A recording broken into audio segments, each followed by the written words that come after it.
losing my mind.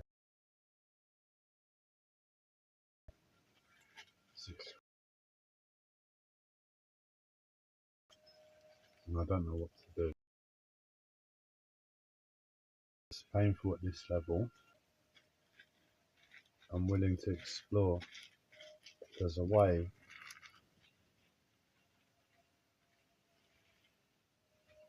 to essentially lose my mind. It's not anybody's first preference is to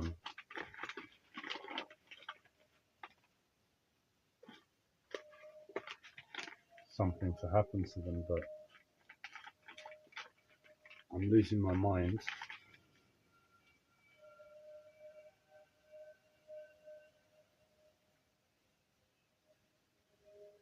And the options available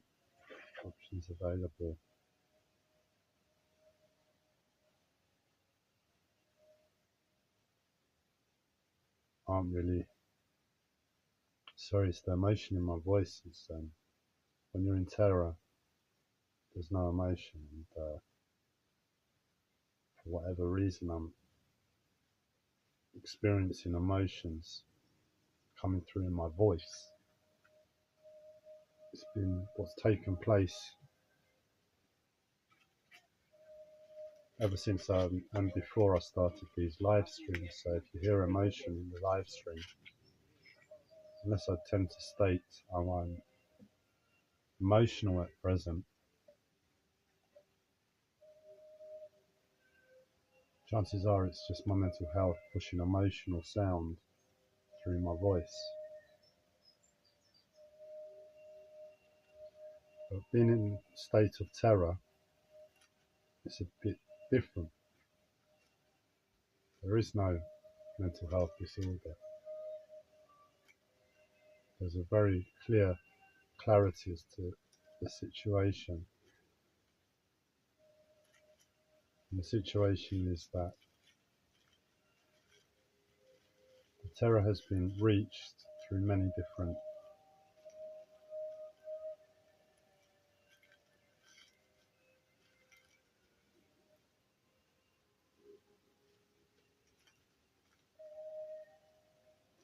inputs, let's put it like that.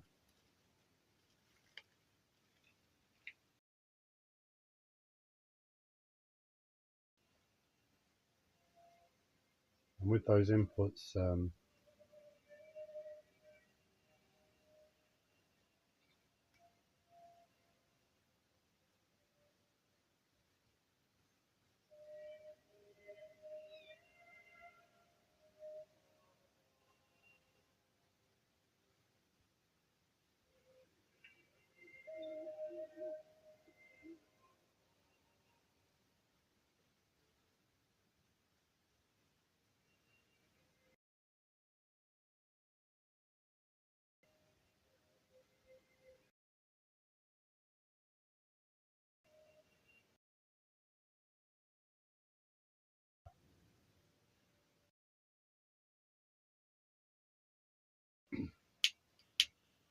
to deal with them,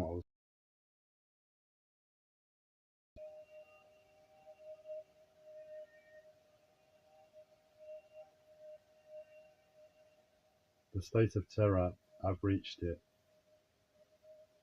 with a lot of contributing elements of terror.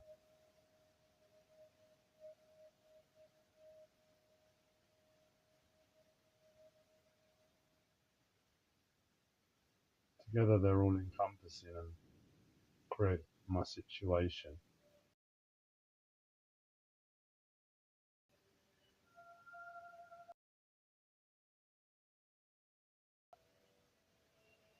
But that should be the situation. There is nothing more, nothing less to life.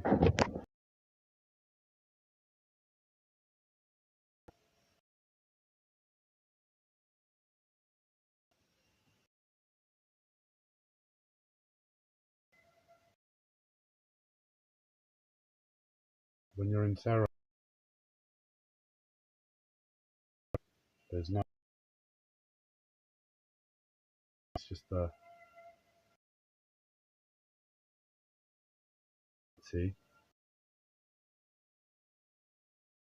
self out of it.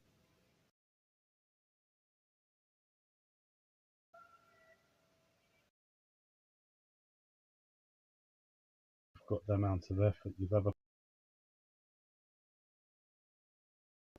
the likelihood for myself, I've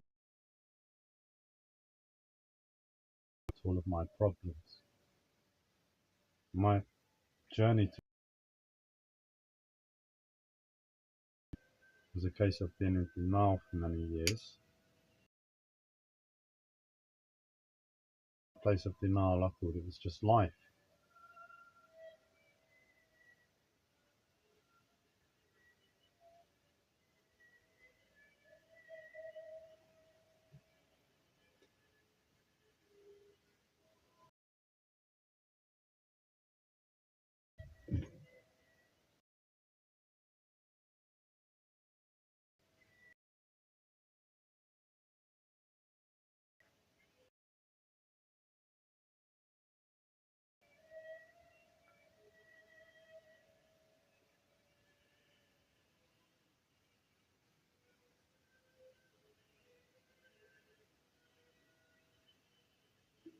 And along that path of life, I've admitted the different problems my life has told me I had. I had a mental health disorder. I do have physical pain and physical health problems. I have problems on the outside.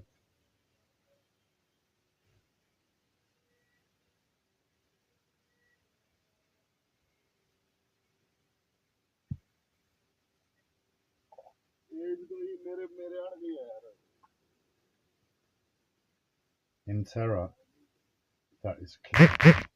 There's no way to describe it. It's not like, where am I?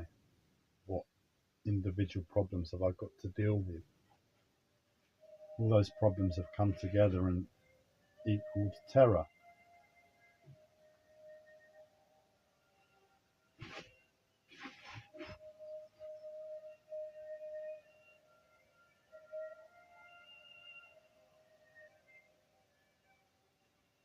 And in that, you can realize that mental health disorder, emotional problems, so a certain aspect, the way that you feel and deal with your physical body, so maybe not the problem that your body's got, because that's a problem. If it's got a broken elbow, if it's got cancer, if it's got this, that, and another, they're problems that don't go away in terror. But in terror, when you admit that you're in terror and you have that problem as part of the terror,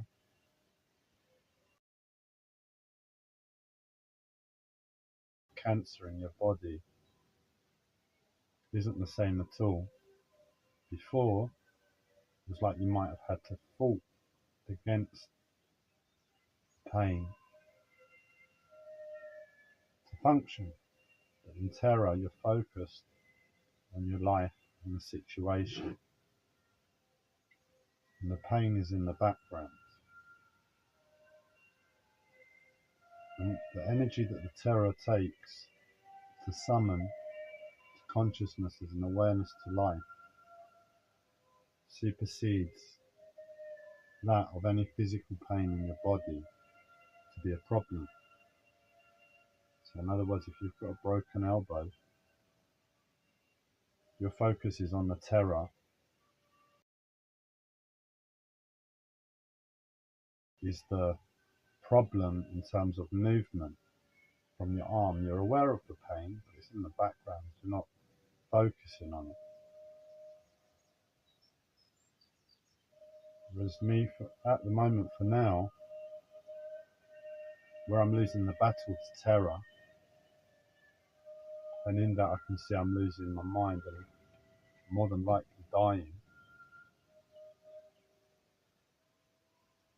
I don't understand why my body, my mind, my eyes keep wanting me to focus on this little pain, and that little pain, and the other little pain. And then my mental health can come in with whatever it normally comes in with. They're all just the distractions the denial process creates as a result of terror. But I'm honest with myself now. I'm in terror. I don't have a mental health disorder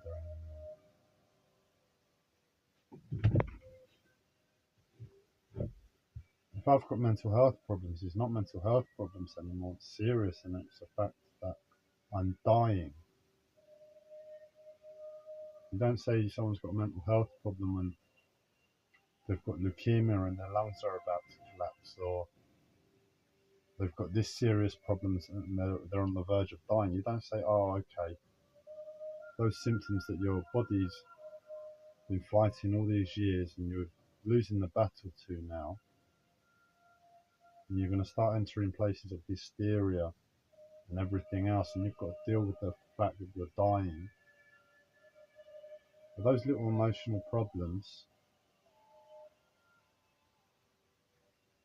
a mental health disorder, or is it serious and a physiological problem and more a case of I'm dying?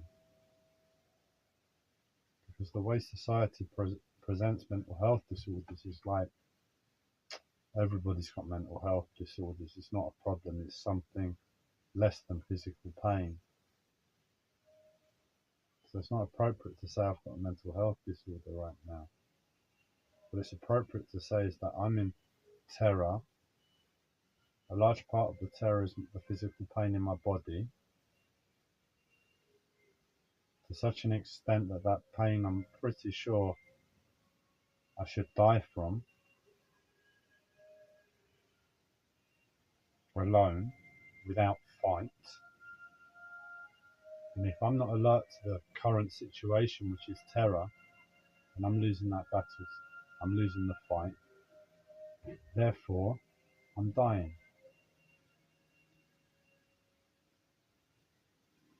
The other way to look at it is that I'm losing my mind, because this morning again my mind tried to tell me I'm on summer holidays.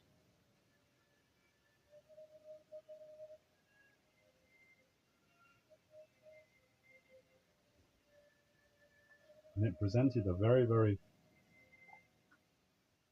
good argument for it. I mean, all my senses and everything, the control it had over me, were all encompassing.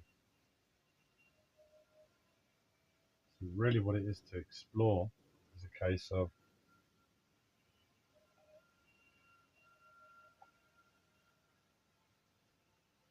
can I lose my mind to the situation?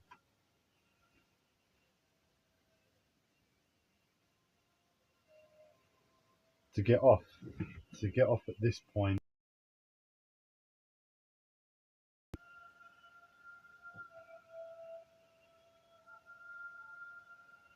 it'd be safer to lose my mind, wouldn't it, than dying, but my problems are still my problems on the outside. They can't go away. My physical pain is still the physical pain that can't go away.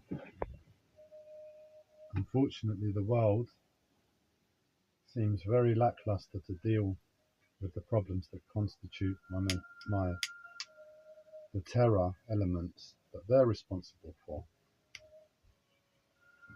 And right now, my physical body's got, my mental health is trying to force me to focus on the discomfort in a certain place of my body.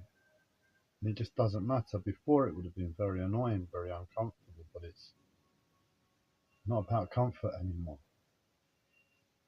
Comfort went out the window a long time ago, and if I've got this huge pain on my back, it's just a huge pain on my back, I'm not going to be able to deal with it anymore. I've tried my best efforts in the 2 years that it's taken me to realise I'm in terror.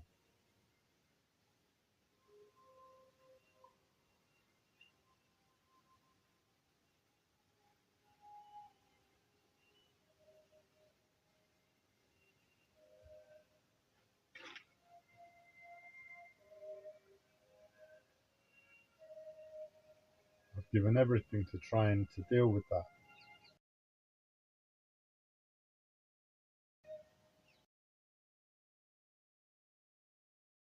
Do probably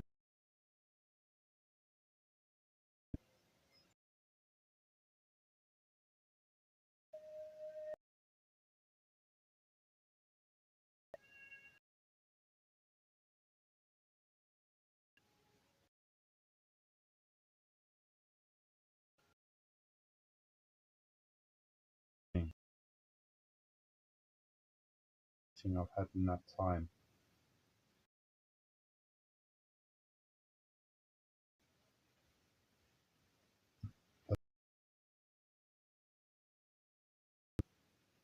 In terms of dealing with the pain,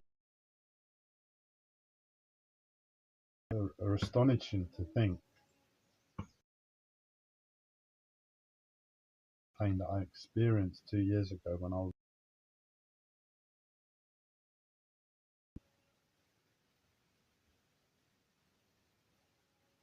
it would take me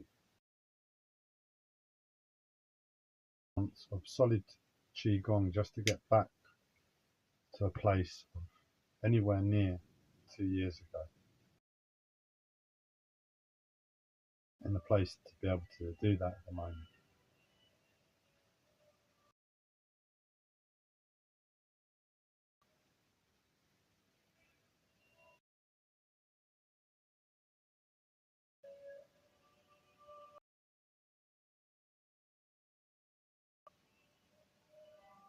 So I asked the question,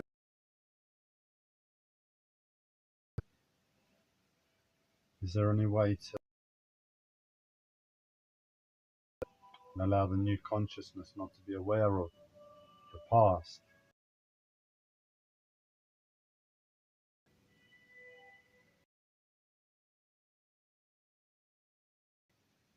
So really and truly, that's the end of the live stream. I'm done for.